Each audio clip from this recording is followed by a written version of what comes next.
Thank you. Thank you so much. Super grateful. Well, thank you very much for coming in today. I know it's the Labor Day holiday, and so a lot of folks have plans for the weekend, but I'm really happy to see all of you today and for you to be here. By the way, I have to admire anybody who wears a Cowabunga t-shirt too. I like the Ninja Turtles, and I'm also a fan of Usagi Yojimbo. I'm just, anyway. They live in a different universe, kind of, but anyway. Yeah, so if you can Google that, folks. Usagi Yojimbo. He's a samurai rabbit who lives in feudal Japan. Anyway, okay, so beyond that,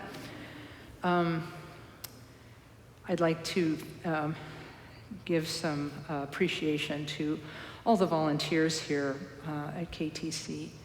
When I came in today, it was very gratifying to see people at the front desk volunteering, people downstairs volunteering, the Shrine Beautiful as always, thank you Shrine team, and Don at the podium in the back, thank you sound team.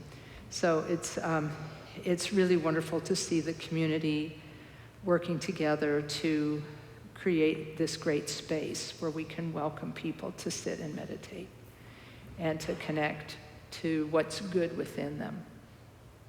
So, in any case, I decided that for this week and next week, since I'm doing 2 talks in a row, that I would start with one topic today and continue it into next week. So that way I can go a little bit more in depth on something. And the topic that I've chosen is the 5 Buddha families, which sounds kind of like, okay, what's that? But that's okay. It's one of the many head-scratching number teachings in Buddhism. We have the 4 Noble Truths, which were the basic teachings of the Buddha. The 4 immeasurable meditations, love, compassion, joy, equanimity. I mean, the reason that numbers are so prevalent and ubiquitous in Buddhism is because the philosophy and teachings of Buddhism are 2,500 years old. And in the older times, books were not as available as they are today. And so if people wanted to learn the teachings, if they wanted to learn the teachings of the Buddha, they couldn't just go to a library and get a book. They had to meet another human being and receive one-on-one teachings. And as an aid to memory, the numbering system was developed so that people could remember the teachings and have a sense of internalizing them through memorization. And in fact, in the earliest days of Buddhism, the monastics memorized all of the Buddha's teachings because his very first disciple, one of his first disciples, the Buddha's first disciples, Ananda, had the gift that we now call total recall. You might call it a photographic memory, but it's for words. And he memorized everything the Buddha said and was able to recite it verbatim. And he taught other monastics the teachings in this way. And then they got handed down for 100 years in this way before they were written into books. But the numbering system helps us to keep track of and understand whether we have truly internalized something. Because if you're told that there are 4 noble truths and you remember 2 of them, you know you got something. And you know that you've got a little more you have to learn. By the way, the first of the noble truths is suffering, that suffering's part of life.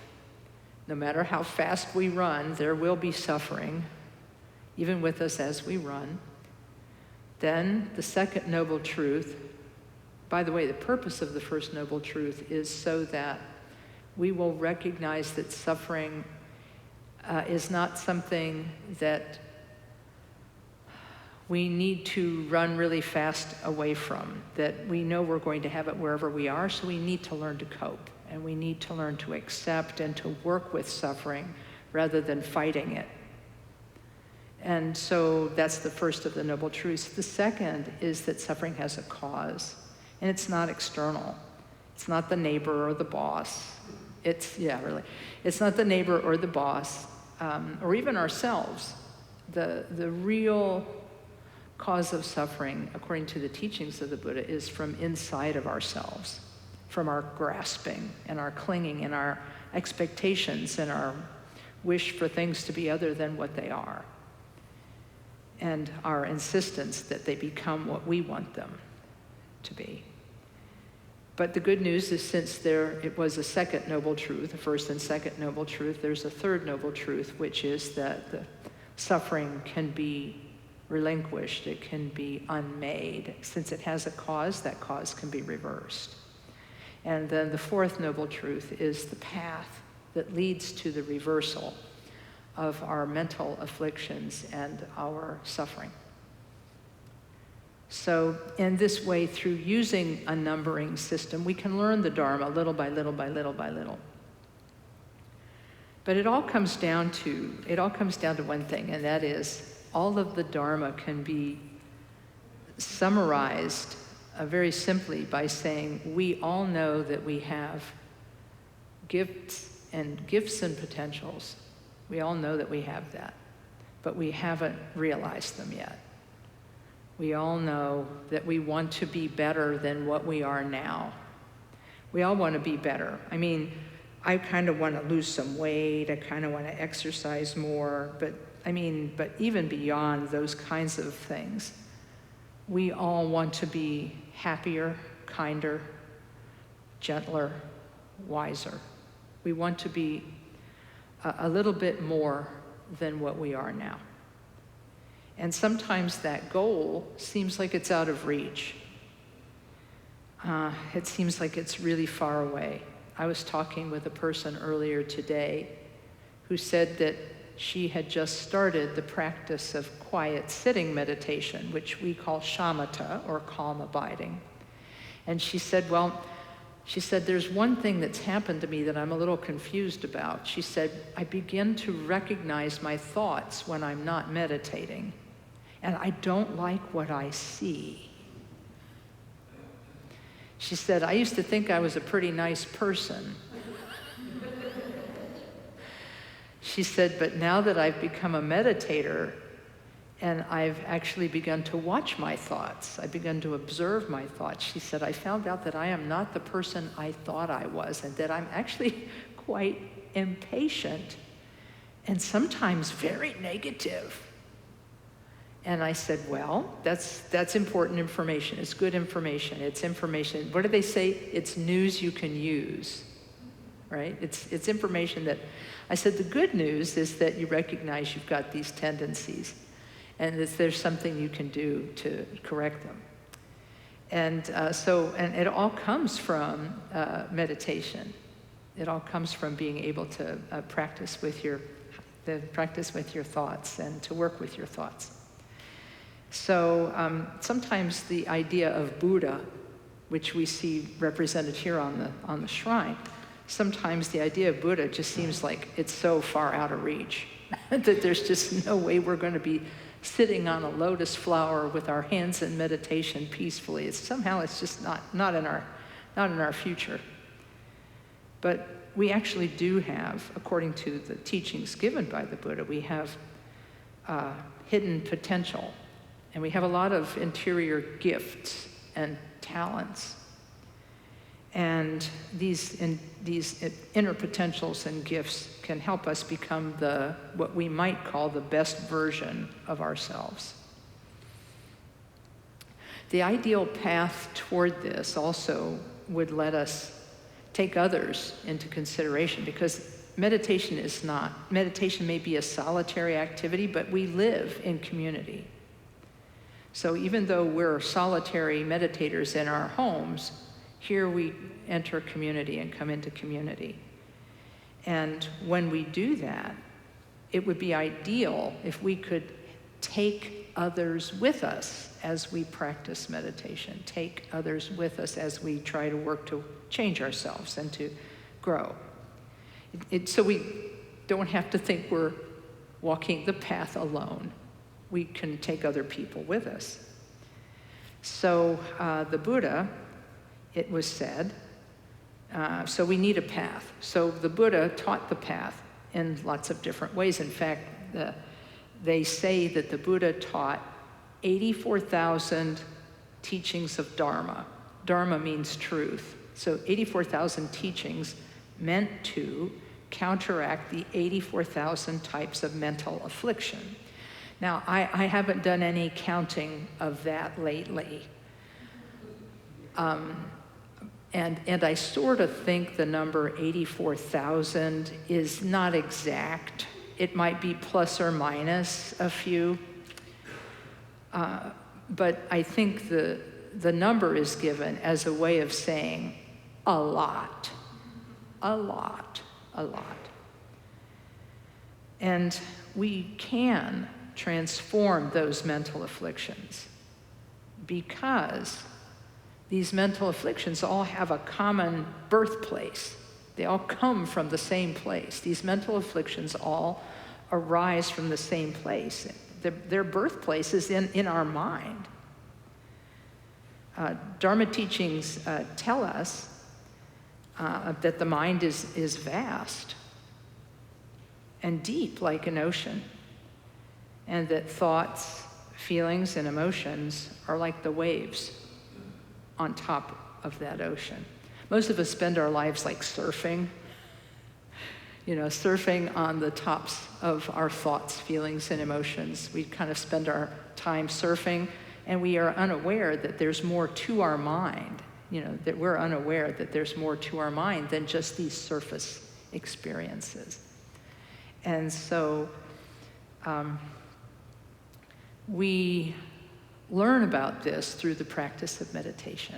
When we start meditating, we begin to learn that there's more to us than just our thoughts, our feelings, and our emotions. The Buddha likewise taught that even though our minds are vast and deep, and that we unfortunately spend a lot of time surfing on the top of the ocean, we have some potentials. And we have potentials for goodness, we have potentials for compassion, we have potential for wisdom, we have potentials for all of these things. We have all of this within us.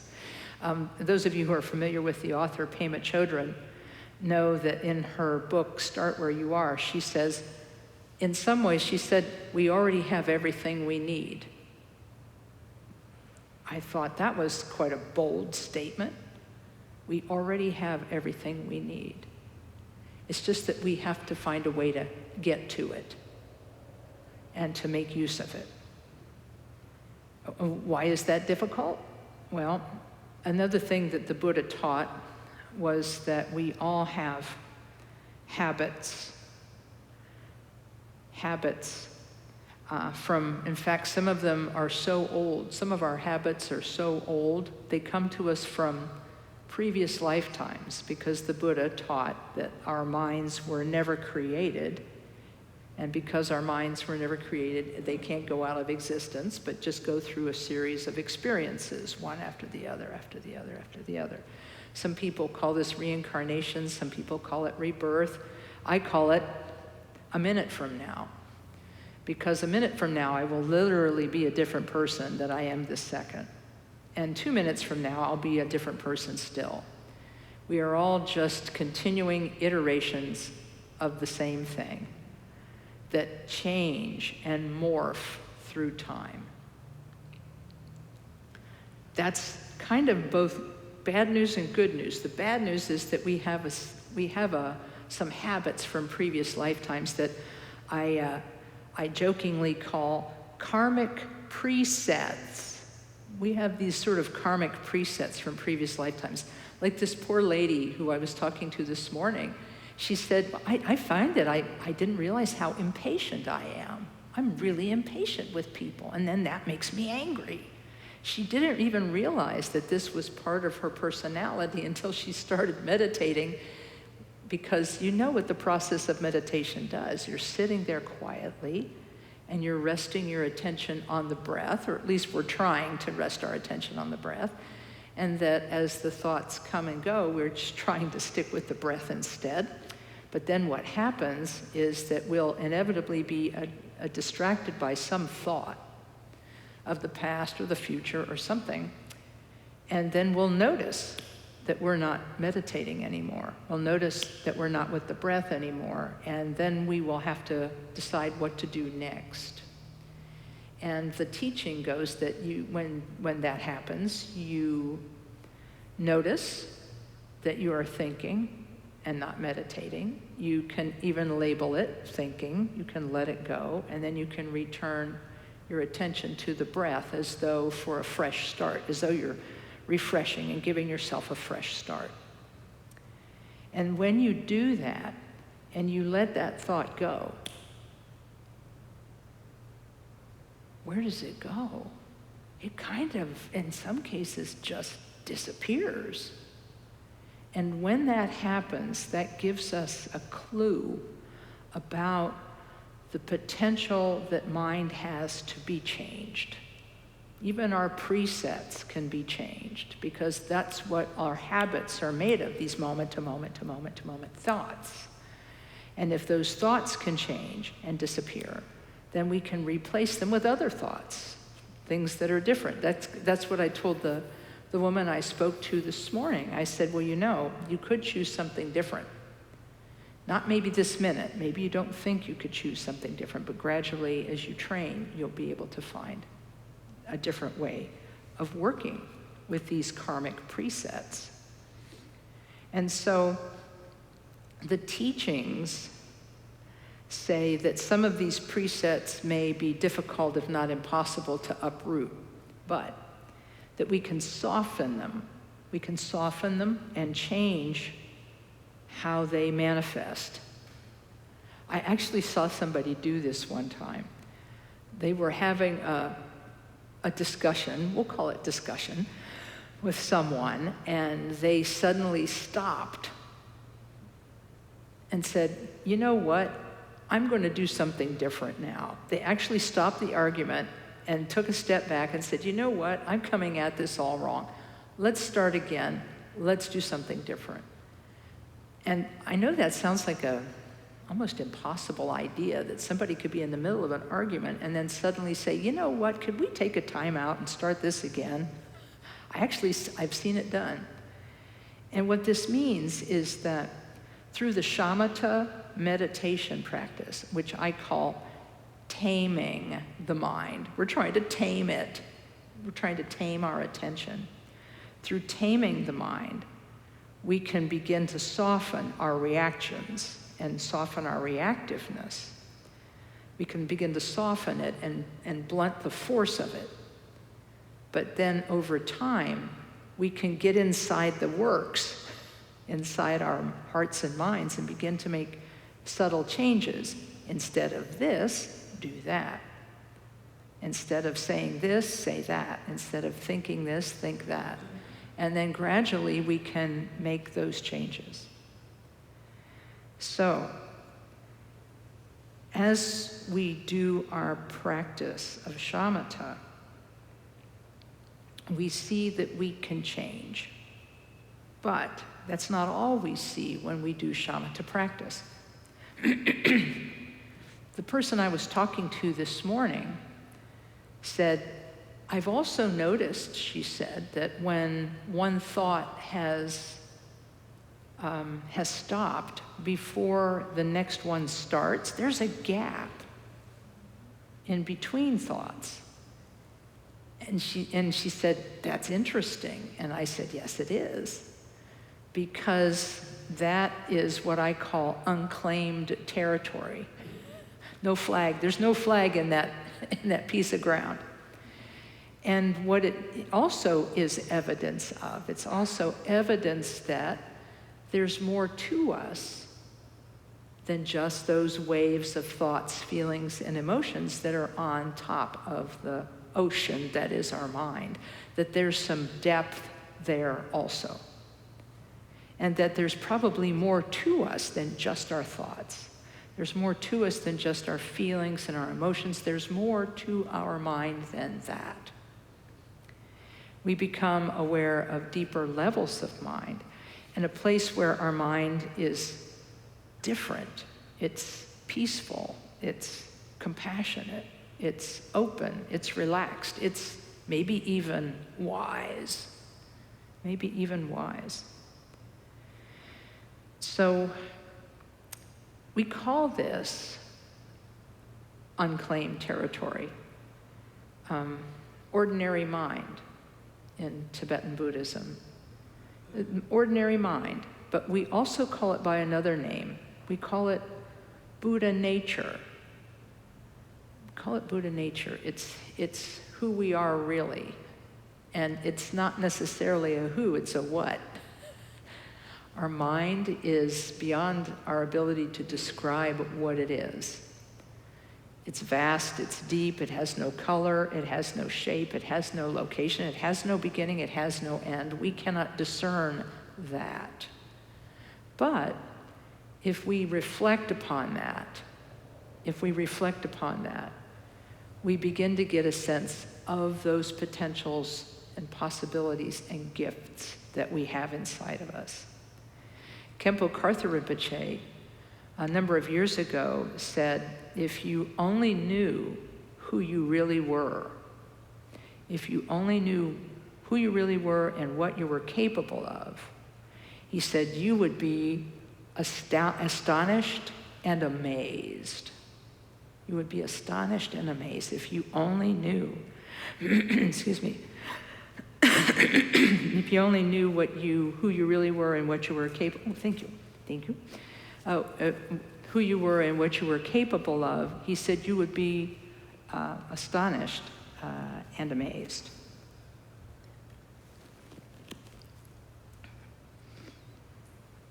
But how do we begin to work with that? Where do we go with that? It's great to know we have it, but how do we work with it? How do we develop it? How do we find it? How do we nurture it? Well, lucky for us, the Buddha gave teachings on this also. And he said that by working with the thoughts, feelings, and emotions, working with them, not against them, working with them, discovering what they really are, by working with our thoughts, feelings, and emotions on the surface of the ocean of our mind, we can gradually come to know what is deeper under the surface, what's deeper within us. And he further gave teachings on how what he called the 5 mental poisons. The 5 mental poisons, yes, there's another number. Don't worry, I'll tell you what they are one by one. He said there's a way of transforming our 5 mental poisons into 5 types of wisdom. 5 mental poisons transformed into 5 types of wisdom. Okay, everybody hearing this is probably saying, I'd like to have a ticket for that, please. Could you show me how to transform my anger into wisdom? I'm all ears. Well, the Buddha said that if we are able to work on resting our mind and seeing the basic nature of everything as being limitless and open and aware, then that sort of busts up or breaks up our tendency to close down and to be sort of claustrophobically clutching onto things, people, ideas, and emotions, and so on. So one of the ways that they teach this openness is by giving a teaching about the 5 Buddha families and the 5 Buddha wisdoms. And if we practice these 5 Buddha families or 5 Buddha wisdoms, we can, over a period of time, come to see even our worst fault as a potential for waking up. And this has been, the 5 Buddha families are taught in many books on Tibetan Buddhism. The 2 that I'm going to be basing my remarks on today there's one that's a pretty good size and one that's kind of tiny. So I'll give you the name of the tiny one first. The tiny one is called the 5 Buddha families and the 8 consciousnesses. It's just a very short teaching by Trungpa Rinpoche, and his name is spelled Thra, N, N like Nancy, G like George, U, Trungpa Rinpoche. And it's a very concise statement about the 5 Buddha wisdoms and how we train in them. And the other book is called Cutting Through Spiritual Materialism. It's a very mysterious title, but it's by Chogyam Trungpa, so I'll spell the last name. T as in Tom, R as in Richard, U, N as in Nancy, G as in George, P as in Paul, A, Trungpa. He's a somewhat controversial figure from 1970s and 1980s Buddhism, but his teachings very clear and very easy to connect to and understand. So what I'd like to do is I'd like to spend a few minutes now, before opening the floor for questions, I'd like to spend a few minutes now talking about the 5 Buddha families in general, and then I'm going to describe 2 of them, and then next week I will describe the remaining 3. And in this way, we'll be able to get an idea of the framework, because that's really, the 5 Buddha families is both a teaching on the wisdoms that we have and the qualities that we have. Because everybody is a mixture of all 5 of these mental afflictions, which means we're also a mixture of all 5 of these wisdoms. Because when you transform the confusion, it is transformed into the wisdom. In other words, it's always there. The wisdom is always there. We don't see it, and we go the opposite direction from it, but when we turn back toward it, we begin to realize it and to nurture it and to bring it to fruition in our minds. But the other good thing about the 5 Buddha families teaching is that it helps us to understand ourselves, and it helps us to understand other people. Because in Trungpa's presentation, he says that in our own personality, we will see 1 or 2 of the 5 mental afflictions predominating. In other words, there will be more of one kind of confusion in our mind than another. But that's also true of everybody else. Everybody else has a preponderance of another mental affliction. And we can, I don't mean to say we can pigeonhole people, because that's, of course, what one unfortunate outcome of this kind of teaching is that we can say, well, that person's a this, and that person's a that. And we can just kind of pigeonhole them and put them away so we don't have to think about them, right? Because, if we put them in a little box, then we don't have to think about them. That's really not the purpose of this. The purpose of this is to see that we all have these potentials and that we all have these potential detriments and potential wisdoms. And that if we can understand them and understand ourselves, then we'll be able to understand others too and have some compassion for them. I'm actually just going to read part of the Cutting Through Spiritual Materialism. This is the chapter on Tantra, and what he has to say, he says here. He says, when we speak of being developed spiritually, this does not mean that we float in the air. In fact, the higher we go, the more we come down to earth.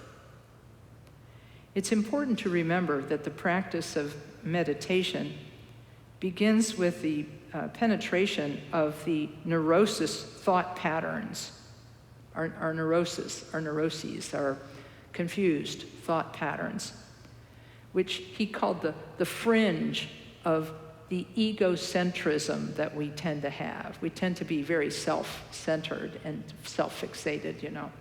We're not all my way or the highway kind of people, but you know, we are our own biggest fans, I just have to say, in many cases. I don't know about you, but that's my unfortunate case. But what meditation does is it begins to pierce through those reaction patterns to say, ah, look at you, you're impatient again, like that the poor woman who was trying to change her habit today. So then, he said, as we proceed further through meditation, we see through not only the complexity of the thought processes, because we drop those thoughts in meditation, but also the heavy meaningfulness of concepts expressed in names and theories. In other words, the fact that we paint meaning on things by how we think about them. Like, oh, that's a good thing, that's a bad thing, and so on. Then he says, at last we create some space between this and that, which liberates us tremendously. In other words, we soften our approach of judgment. We soften our judgmental approach, and that gives us some freedom. Having created this space, we then go on to the Vajrayana practice, or the Tantra practice of creating a direct link with life experience. In other words, in the Buddhist teachings, there are 3 levels of practice. The self-liberation, or the individual liberation path, which is called the Hinayana, the path for the liberation of all, which is called the Mahayana, and the Vajrayana, which is the path of what they call the indestructible path. So quiet sitting meditation is our self-liberation, or our individual liberation practice. Compassion meditation is our liberation for all practice. Those of you who've learned the Tonglen practice, or the meditation on compassion, that's our Mahayana practice. But our Vajrayana practice is the practice of Chenrezig, the Bodhisattva of compassion, which is a mantra practice. So he says we go on through meditation and compassion to connect with directly with our life experiences. These 3 steps are, in essence, the 3 yanas: the Hinayana, the Mahayana, and the Vajrayana. He said, in the Tantric tradition, energy is categorized in 5 basic qualities, or 5 Buddha families. And these 5 Buddha families have names that are based on Sanskrit words. Because if you remember, Buddhism came from India, so Sanskrit was one of the classical languages of India. It wasn't the Buddha's language, but it was one of the main languages that Buddhism was translated into in the early days. So each of these 5 Buddha families has a name that comes from Sanskrit. The first one is called Vajra, which is V like in victory, A, J as in James, R as in Rebecca, A as in apple. Vajra. And that means indestructible. Indestructible. And the second Buddha family is called Ratna, which means jewel or precious. And that's R, A, T as in Tabitha, N as in Nancy, A, Ratna.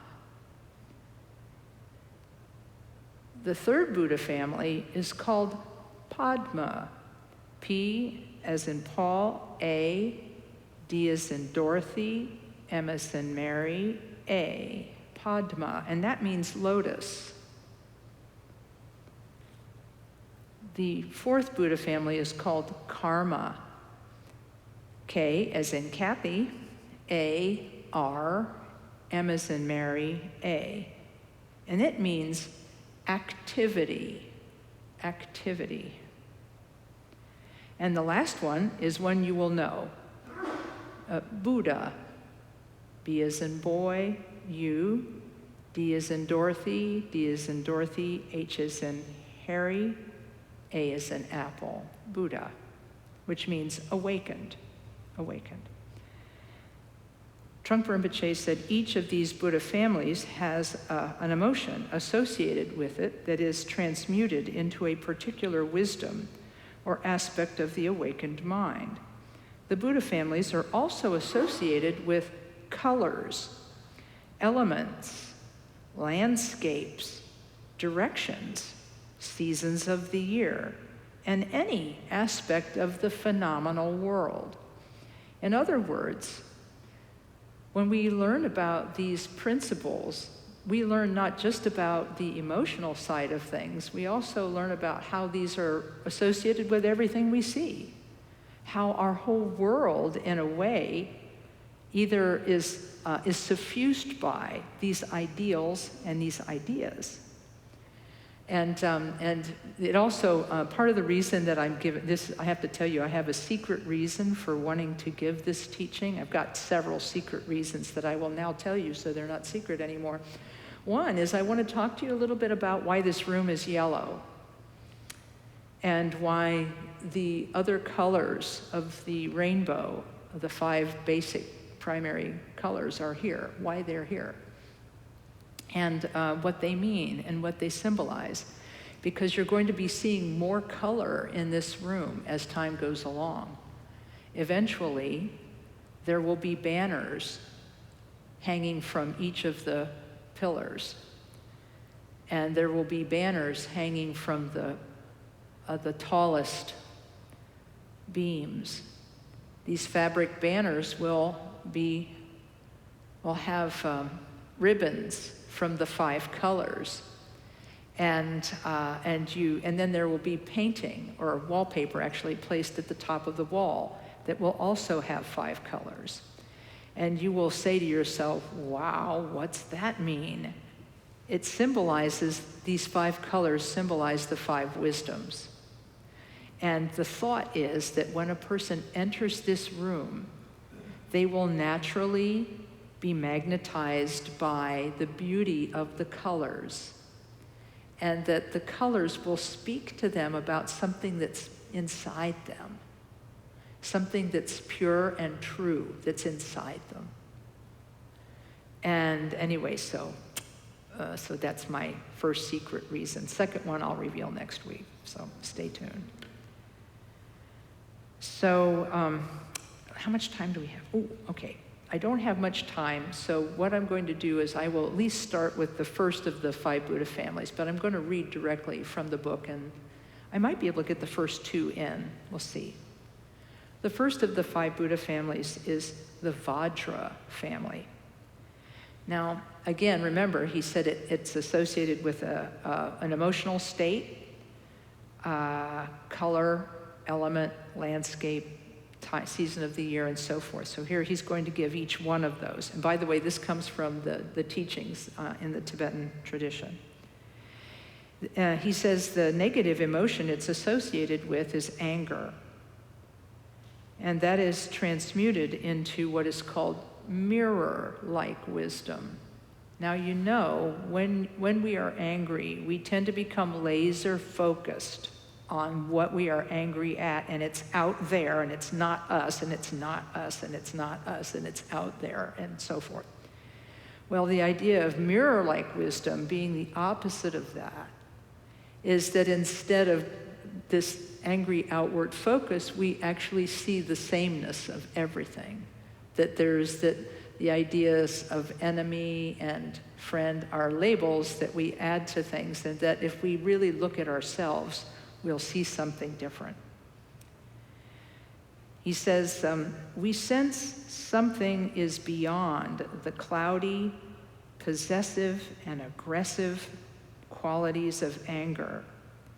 And this intuitive insight enables us to transform the essence of anger into precision and openness.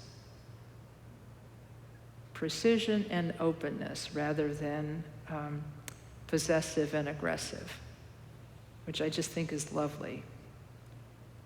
Vajra is also associated with the element of water. Cloudy, turbulent water symbolizes the defensive and aggressive nature of anger, while clear water suggests the sharp, precise, clear reflectiveness of mirror-like wisdom. Vajra is associated with the color white. Anger is the very blunt and direct experience of defending oneself. Therefore, it is like a sheet of white paper, flat and opaque, but it also has the potential of luminosity, the brilliance of reflection, which is mirror-like wisdom. Vajra is associated with the direction of the east, with the dawn, with winter. It's a winter morning, crystal clear, icicles sharp and glittering. The landscape is not empty or desolate, but is full of all sorts of thought-provoking sharpness. There are many things to intrigue the observer. The ground, the trees, the plants all have their own way of freezing. Different trees have different ways of carrying snow and different ways of relating to temperature.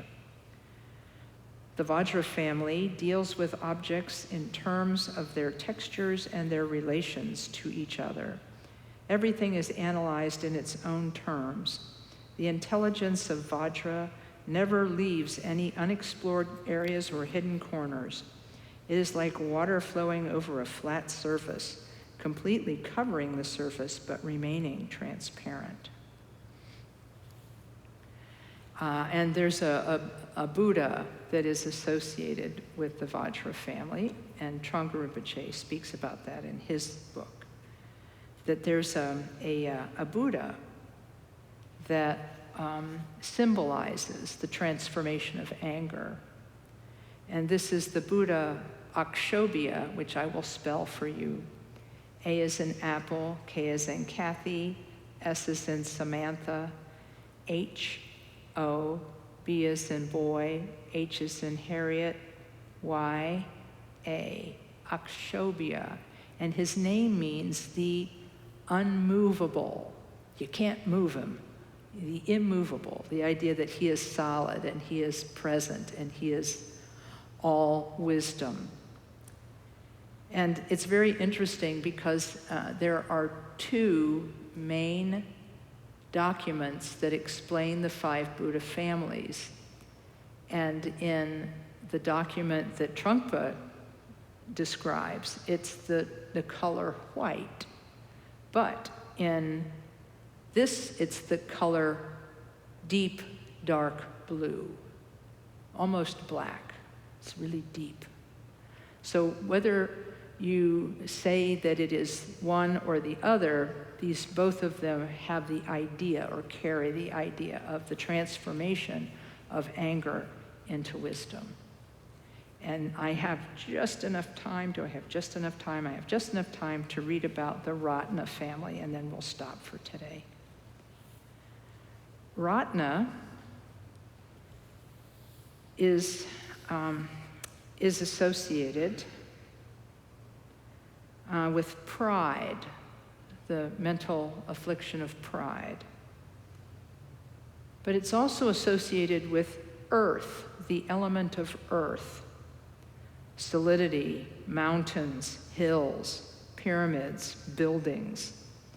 It's almost as though this energy says, I am completely secure, I am what I am. It is a very proud way and confident way of looking at oneself. However, this means that one is also afraid to loosen up and is continually piling up defenses, building a fortress. Equally, Ratna is the wisdom of equanimity, which is all-pervading. Whether you construct buildings out of earth or whether you simply leave the earth as it is, it's the same thing. The earth remains as it is. You don't feel defeated or threatened at all. If you are a proud person, you feel yourself constantly challenged by the possibility of failure and defeat. In the enlightened mind, the anxiety of maintaining one's ego is transmuted into feelings of equanimity, being at peace. There is still the awareness of solidity and stability, but there's no fear of losing it. Everything is open, safe, and dignified. There is nothing to fear. Ratna is related to the south, the direction of the south, and the season of autumn, fertility, richness in the sense of continual generosity. When fruit is ripe, it automatically falls to the ground, asking to be eaten up. Ratna has this kind of giving away quality. It is luscious and open with the quality of mid-morning. Its color is yellow, connected with the sun's rays. Whereas Vajra is associated with crystal, Ratna is gold, amber, saffron. It has a sense of depth, real earthiness rather than texture, whereas Vajra is purely texture, a crispy quality rather than fundamental depth. Ratna is so ripe and earthy, it is like a gigantic tree which falls to the ground and begins to rot and grow mushrooms all over it and is enriched by the weeds growing around it. It's a log in which animals might nest. Its color begins to turn to yellow and its bark peels off, revealing an interior which is very rich and solid. He says if you were to attempt to remove this rotting log in order to use it as part of a garden arrangement, it would be impossible to move because it would crumble and fall apart, giving itself away. Anyway, so we'll stop there. I wanted to stop with the color yellow because when I thought and began to think about and work with the shrine design team on this room, one of the things that came to mind was this yellow color, which is associated with Ratna, generosity, giving, and this sense of solidity and earth. That this room is grounded by the color yellow, and it will be decorated by the other colors, which will soften its effect.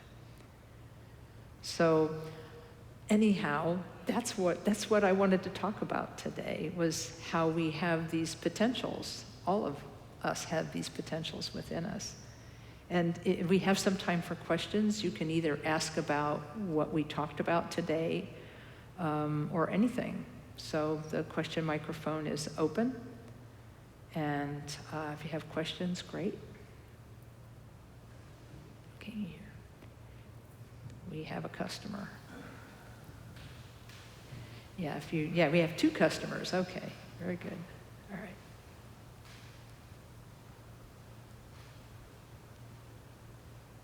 Good morning, Lama Kathy. Thank you so much for this teaching. No, thank you. I want to go back to something you said early about that space that we can find between our thoughts. And over time, I find that I'm not as impulsive as I used to be between my thought and my action or reaction. If I'm mindful, right? What's that? If I am mindful, there is this space, and it's a really wonderful and transformative space. But I've been wondering, is that a different kind of space than the space between but the space between Right. thoughts and the space between thought and action? I get exactly, I completely understand that. And they are, I think, I will venture to say they are both the same and different. Okay, I know that's a weird answer, but I will say they're both the same in that when we allow a space to open up in conversation, in a presentation, when someone says something to us, if we allow a space to open up, we're opening up a potential for something to happen. And we're also not jumping into the space impulsively, as you mentioned. And I think when I first started giving presentations, people told me, you know, you can be silent between sentences. You don't just have to keep going. And I think that that's something I had to learn to do. I had to learn to slow the presentation down so that there could be some gaps.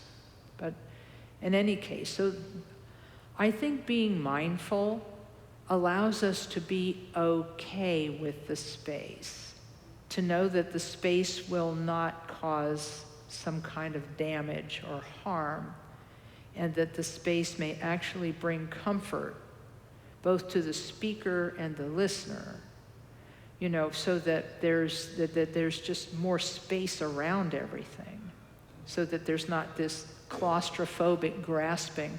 Because when you think about ego clinging or ego fixation, which the Buddha said was the cause of suffering, right? Ego fixation and grasping, it's very claustrophobic, it's very shut down, it's very tiny.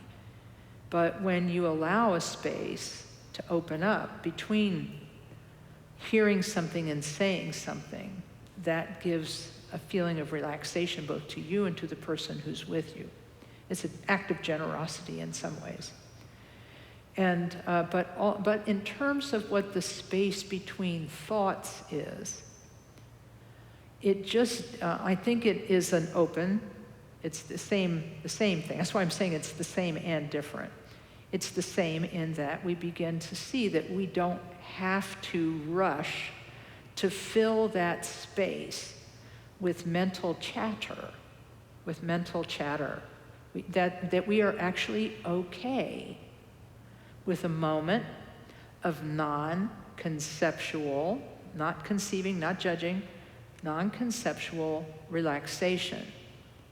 And so it's not that, so that's why it's a little bit the same, but it's a little bit different, because within that, we can begin to see that there's more to us than we think, and we get an inkling or a little idea about what we could be and how things could be. And so it's both the same and a little different.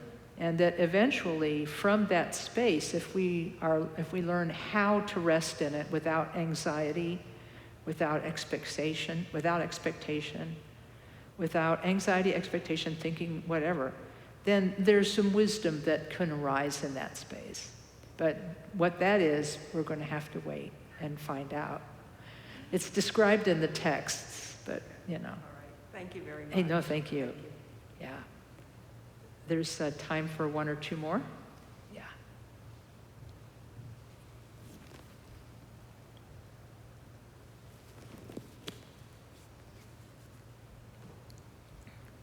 Nice shirt. Good morning. It's the right color, isn't it? Yeah, you know, I tell you what, I must say he has, that you have inadvertently been the illustration for today's, ta-da, yeah, the 5 Buddha families are represented in the 5 prayer flags on his shirt. Yes, hi. Hi. My question revolves around thoughts. And I'm curious if the content of thoughts, the type of thoughts that we have are influenced by our karma. Is our karma kind of manifesting some of itself in the form of thought? I've got to tell you, you are spot on with that. Okay, you are spot on. At least according to the teachings that I have heard. At least according to the teachings that I have heard, you're spot on. I'll give you an example. Tralai Rinpoche wrote a book called Karma, What It Is, What It Isn't, and Why It Matters. And he says that directly and exactly.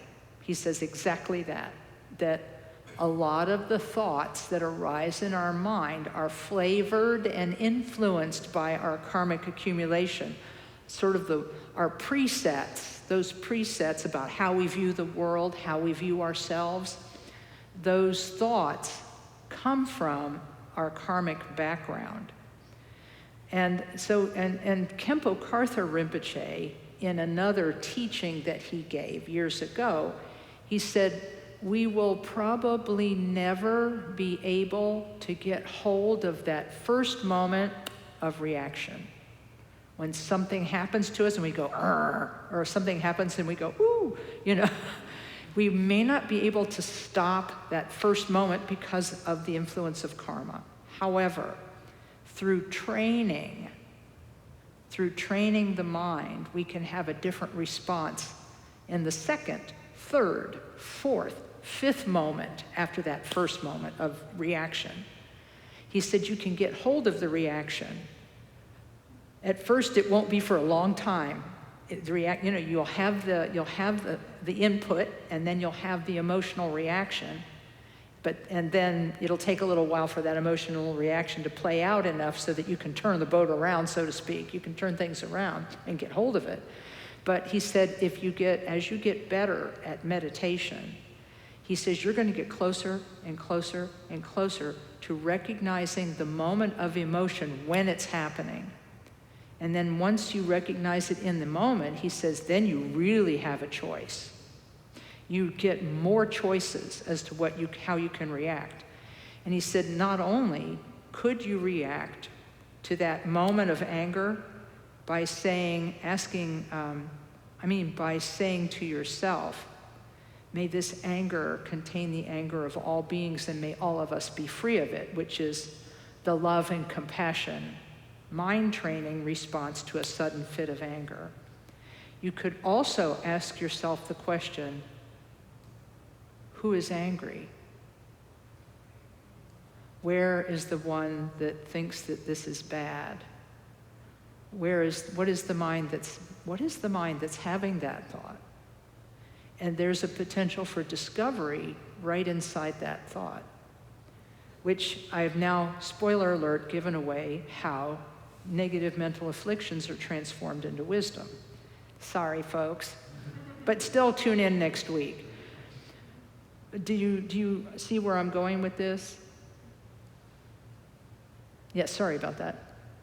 I was more focused or thinking about the content of the thought. Content. Oh, absolutely. Not the reaction so much as the content. Oh yeah, content. And yep. By doing more virtue, do we improve the quality of our thoughts? You sure do. Sure do. It's direct replacement. The content is also determined by karma, according to the teachings of Tralek Rinpoche and Khenpo Rinpoche. The content definitely is karmic. And then after that, but that's why training, you can turn it around and make it something different. You replace the negative reaction with something positive. So if you do more virtue, you have more of a virtuous karmic preset, right? Right. So that's where your thoughts are going to start coming from. Some people even say they start dreaming about the Dharma and actually changing their reactions to things that happen in their dreams. The things that happen in their dreams actually change. As they do more virtuous things, their dreams change. So that means it's really working on us at like the deepest level. So the content will change. Okay, so then about the elongating of that space between thoughts, is that more from mind training or is that from karma? The elongating the space, that's training. Yeah, but you have the capacity to do it, so that's karma. It's a little bit of both, right? You have the capacity to do it, so that's a little bit of karma, right? And you have to train to stay in it. Yes. Hello. This will be the last question today. So I heard a very wise teaching by a Lama that said karma is the basic idea of karma is what you you do a lot, what you do a lot. Yeah, what you do a lot, you do a lot. That was Lama Kathy who Yeah. said that. So it includes your thoughts. Thoughts is something you do. you cultivate thoughts and you go over and over them, or you learn to cultivate different thoughts, or every time you have a bad thought, you say, oh no, that's an unhealthy way of thinking. Right. And you train yourself. So what you do a lot, you do a lot. Yes, thank you. Thank you so much. And that's actually it. Yeah, I like to you know, because I have a background, my degree's in journalism. I love words, and I have always loved words, and it's really been a blessing, you know, to be able to use my education to come up with ideas and ways of talking about Dharmic principles so that they're not so ponderous and not so difficult. But yeah, that's one of the ways, you know, what you do a lot, you do a lot. And we start a momentum that's karmic that will then give birth to the next moment and then the next moment. So I'm really glad you asked these questions or made these comments, because it just shows and illustrates how we are currently engaged in making and remaking our experience of the world, like continuously. And so even though it feels out of control right now, and for many of us, like me, it continues to be a little bit out of control, we're slowly changing our habits. And as we slowly change our habits, our thoughts will change and our defaults will change, and we'll be in a different place. And hopefully it will be a good place. Be a good place. Yeah, thank you. By the way, Tim, you did a favor to me, because you held this, you know, when you changed your seat, and it reminded me I totally forgot to do the prayer. I was so excited to talk to y'all. So we're gonna do the dedication though. Okay.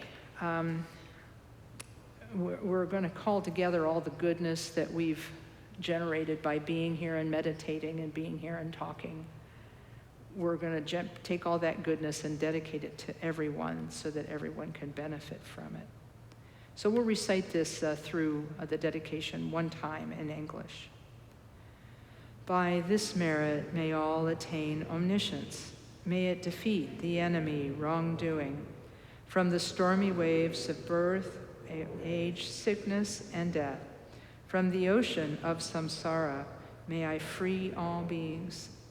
The courageous Manjushri, who knows everything as it is, Samantabhadra, who also knows in the same way, and all the bodhisattvas, that I may follow in their path, I completely dedicate all this virtue.